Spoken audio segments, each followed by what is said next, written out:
नमस्कार बच्चों, इस वीडियो में हम मात्राएं सीखेंगे। जैसा कि हमारे को ऊपर टाइटल ही दिख रहा है, आओ सीखें मात्राएं।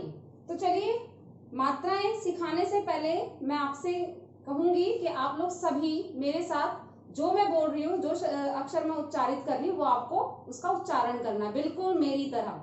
जैसे मैं बोल रही हूँ बिल्कुल मेरी तरह, मेरा मुंह देखना है, होठ कैसे हिल रहे हैं इसको ध्यान में रखना है। तो चलिए शुरू करते हैं। अ से मैं पहले बोल रही हूँ, यहां मेरी उंगली है, देखते रहिए, ठीक है। अ, आ, इ, ई, उ, ऊ, री। ये क्या है? ए, ए, ओ, औ, अं, अह। ठीक है, तो ये थे शब्द। एक बार सब कंटिन्यू मेरे साथ बोलेंगे। अ, आ, इ, ई, उ, ऊ, री, ए, ओ, औ। तो ये थे इन मात्राओं के उच्चारण। इनको मात्रा को लिखा कैसे जाता है? अ के लिए कोई मात्रा नहीं होती, ये हमारे व्यंजन के साथ मिलकर उस अक्षर को पूरा करती है। ये जो मैंने लिखे हैं आ से अंगा तक, इन्हें स्वर कहा जाता है। क्या कहते हैं? इन्हें स्वर। और ये कितने होते हैं? वैसे तो यहाँ मैंने 13 लिखा है, लेकिन हम अगर गिनती करते हैं, जो मुख्य स्वर जानते हैं वो 11 ही जानते हैं। ठीक है, तो स्वर कितने हैं? 11। और व्यंजन जो कि क से आपके 11 तक गिने जाते हैं, ठीक है, वो आपके व्यंजन हैं और वो 33 काउंट करते हैं हम। ठीक है, तो वो आपको नहीं, पहले हम मात्राएं देख लेते हैं। तो ये मात्राएं, अ के लिए कोई मात्रा नहीं है, ये व्यंजन को पूरा करने के लिए यूज होता है अ। फिर है आ के लिए डंडा। आ की मात्रा, इसको आप डंडे के रूप में जानते हैं कि सीधा खड़ा डंडा, ये आपकी अ की मात्रा है। ऐसे ही छोटी ई की मात्रा ये आपके इधर की तरफ से आती है। बड़ी की मात्रा आपके राइट साइड पे आती है। छोटा ऊ नीचे की तरफ ऐसे घुमा के बनाया जाता है। बड़ा ऊ ऐसे इधर की तरफ जाता है। ठीक है, री की मात्रा नीचे लगाई जाती है। अभी मैं आपको एग्जाम्पल दूंगी कैसे यूज होते हैं। ये है छोटे ए की मात्रा। बड़े ए के लिए 2 मात्राएं लगाई जाती हैं। ठीक है, ओ के लिए ये डंडे के ऊपर 1 मात्रा, लेकिन अगर बड़ा ओ आ गया तो बड़े ओ के लिए डंडे के ऊपर 2 मात्राएं। ठीक है, अंग की मात्रा के लिए सिंपल ऊपर शिरा रेखा के ऊपर बिंदी लगाई जाती है। ये जो लाइन है इसको आप लाइन बोलते हो, डंडी बोलते हो, इसको शिरा रेखा बोला जाता है। शिरा रेखा के ऊपर जो बिंदी है वो अंग। इस बच्चे आह के लिए हम शिरा रेखा के नीचे 2 बिंदु लगाते हैं। तो अब हम देखते हैं कि इन मात्राओं का उच्चारण अगर ये किसी अक्षर के साथ लग जाए, ठीक है, किसी वर्ण के साथ लग जाए, तो इसका उच्चारण कैसे होता है वो देखते हैं। ये थी अ की मात्रा, जिसको आपने ऐसे आ पूरा मुंह खोला आ। ठीक है, अगर मैं इसके आगे प लगा दूं, प लगाया तो डंडा लग के क्या बन गया? ये पा। ठीक है, और अगर मैं स के साथ ये डंडा लगा दूं, या अ की मात्रा लगा दूं स के साथ, तो क्या बन जाएगा? सा।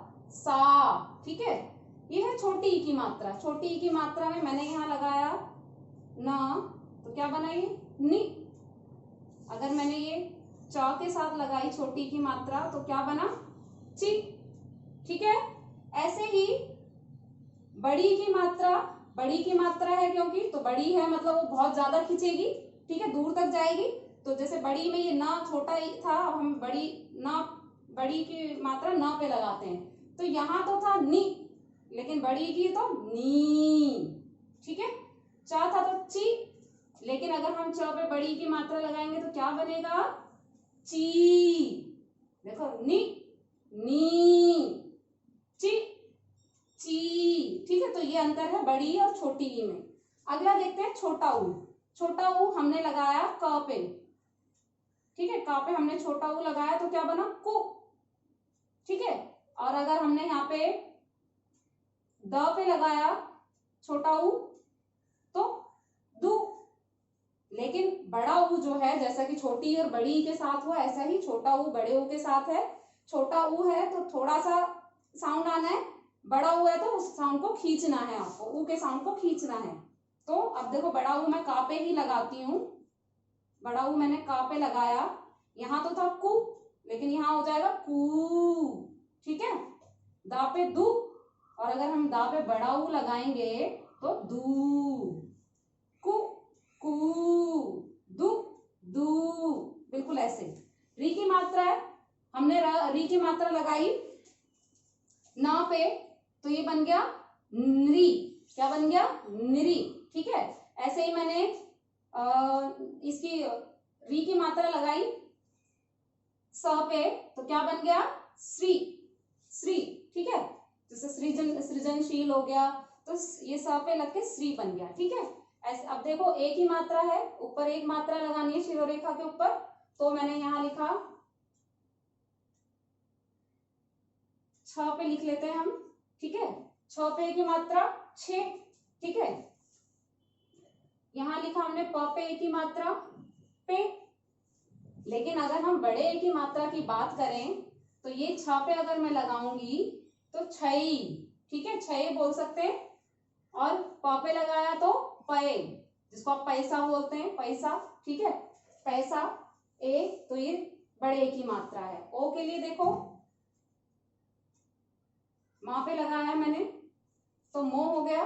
ठीक है, जा पे लगाऊंगी तो जो हो गया, जो। लेकिन यही अगर बड़े ओ की मात्रा लगेगी, डंडे के ऊपर दो मात्राएं, तो ये बड़े ओ की मात्रा होती है। माँ पे लगाया मो, जा पे लगाया जो, जो। ठीक है, अंक के लिए सिर्फ एक बिंदी लगती है, मैंने ब पे लगाई बिंदी, बन हो गया, बन। ठीक है, बंदर जो लिखते हैं आप, ठीक है, बंद लिखते हैं, तो ये न में काउंट होता है बस, बन, न, हल्का सा। ठीक है, ऐसे ही जैसे हमने लिखा कंगन लिखते हैं, कंचन लिखते हैं, तो कन, कन, कन। ये है बच्चों आहा की मात्रा, इसमें कुछ नहीं होता है, इसलिए सिर्फ ये दो डॉट हम यूज करते हैं। ये दो डॉट आहा की मात्रा के लिए यूज करते हैं। जैसे आपने एक शब्द देखा होगा पुनः, तो न के आगे अगर मैंने लगा दिया तो नह, ह की साउंड आएगी। ठीक है, नह, पुनः। पूरा शब्द लिख के दिखा देती हूँ मैं आपको, पुनः। ठीक है, ऐसे बोला जाएगा। जैसे प्रातः भी देखा होगा आपने, लिखा हुआ त के साथ मैंने इसको लगा दिया, तो ये क्या बन गया? प्रातः, ह की साउंड आएगी। तो बच्चों ये थे मात्राएं कि किस शब्द पे लगेगी तो उसका कैसा उच्चारण होगा। अब इनके शब्द देखते हैं हम। ठीक है, तो चलिए बच्चों इन मात्राओं के शब्द देख लेते हैं हम।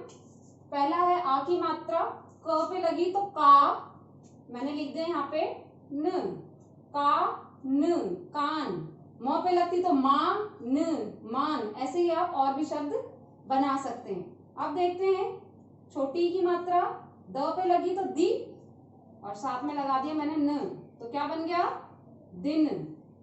ठीक है, ब पे लगती तो बी, न, बिन।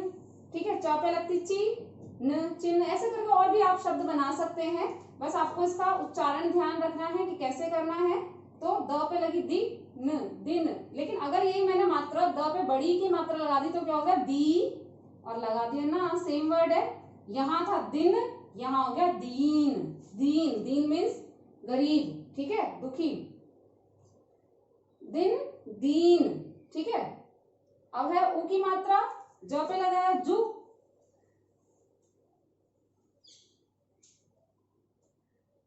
जू साथ में लगा दिया मैंने ट, तो ये हो गया जुट, जुट जाना। ठीक है, अब है ज पे बड़ा ऊ लगा देंगे तो क्या होगा? जू। ये ट लगा देती हूं मैं, देखो एक ही शब्द अक्षर मैंने दोनों सेम लिए, सिर्फ मात्रा लगने से कितना अर्थ बदल जाता है। यहाँ दिन था और यहाँ हो गया दीन। ऐसे यहाँ पे जुट था और यहाँ हो गया जूट, जुट, जूट। खींचना है जा को ऊ की मात्रा के साथ। ठीक है, तो जूट। क्री का पे क्री हो गया, क्री का आप एग्जाम्पल ले सकते हैं कृपा। ठीक है, कृपा या कृपया जिसको आप बोल। अगला है बच्चों ए, अगर हम म पे छोटा ए लगाते हैं तो बन गया में। ठीक है, में मतलब घर में बैठी है, ऐसे करके हम किसी के लिए लगाते हैं ना कि वह बाहर से घर में आई, में। लेकिन जब उस पर दो मात्रा लग जाएगी तो मैं जिसको आप अपने लिए यूज करते हैं, आई, में, मैं दोनों में अंतर समझ आ रहा है ना उच्चारण का? ये जिसपे एक मात्रा होती है वो में, इन वाला में होता है, और ये मैं दो मात्रा होगी मीन्स आई। ठीक है, अगला देखिए ओ की मात्रा, म पे ओ की मात्रा लगी मो।